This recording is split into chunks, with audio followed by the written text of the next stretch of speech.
বন্ধুসকল এইজোপা হৈছে হুলুং গছ কিছুমানে কয় হলঙা গছ এইজোপা চাওক বহুত ওখ হয় আৰু এইজোপা এজোপা দূৰত চাওক ইয়াত কেইবাজোপাও আছে এইজোপা দুজোপা তিনজোপা চাওক কিমান ওখ হৈ গৈ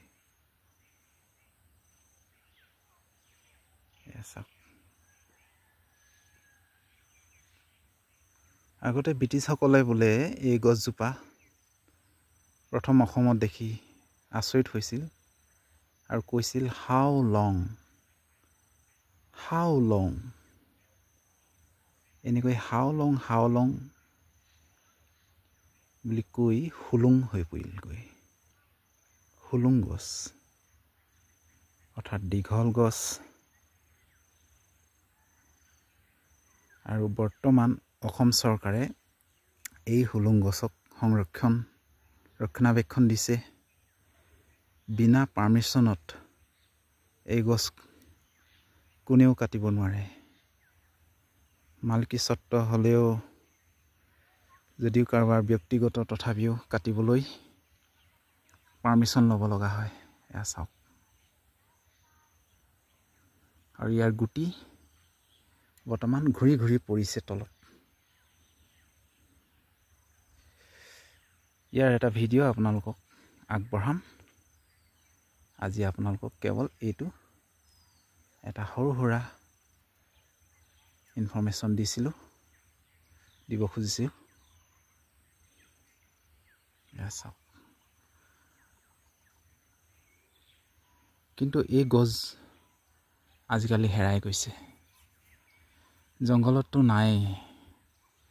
দুষ্কৃতিকাৰীয়ে সব কাটি ধ্বংস কৰি পেলালে আৰু ৰিজাৰ্ভবিলাক ধুপাং কৰি ৰাখিছে আৰু সেয়েহে হাতী বান্দৰ সকলোবিলাক এতিয়া ৰাইজক আমনি কৰিবৰ কাৰণে গাঁৱত প্ৰৱেশ কৰিছেহি এই যিটো চাৰ্কল জীৱ জগতৰ চাৰ্কলৰ বিষয়ে জ্ঞান নথকাৰ কাৰণেই এনেকৈ জংঘলবিলাক ধ্বংস হ'ব লৈছে সিহঁতে নেজানে যে নিজৰ ভৰিত নিজে কোঠা মাৰিছে বুলি হাতীয়ে কত সৰু সুৰা ল'ৰা ছোৱালী স্কুললৈ অহা যোৱা কৰোঁতে মাৰিছে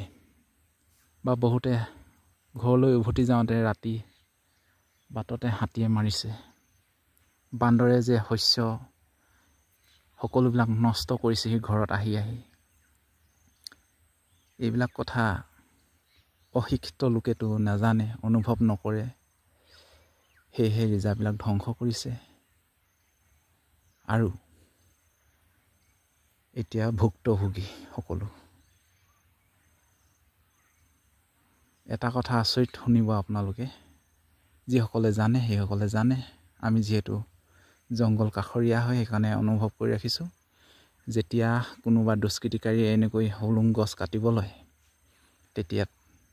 সেই হলৌ বান্দৰবিলাকে বহুত চিঞৰে কাৰণ সিহঁতে এই কাৰণেই চিঞৰে যে সিহঁতে থকা ঘৰটো দানৱৰূপী মানৱে ধ্বংস কৰি পেলাইছে এয়া চাওক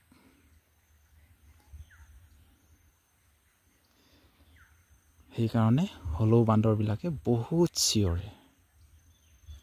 ধন্যবাদ বন্ধুসকল আপোনালোকৰ বহুমূলীয়া মন্তব্য কমেণ্টত আগবঢ়াব বুলি আশা কৰিলোঁ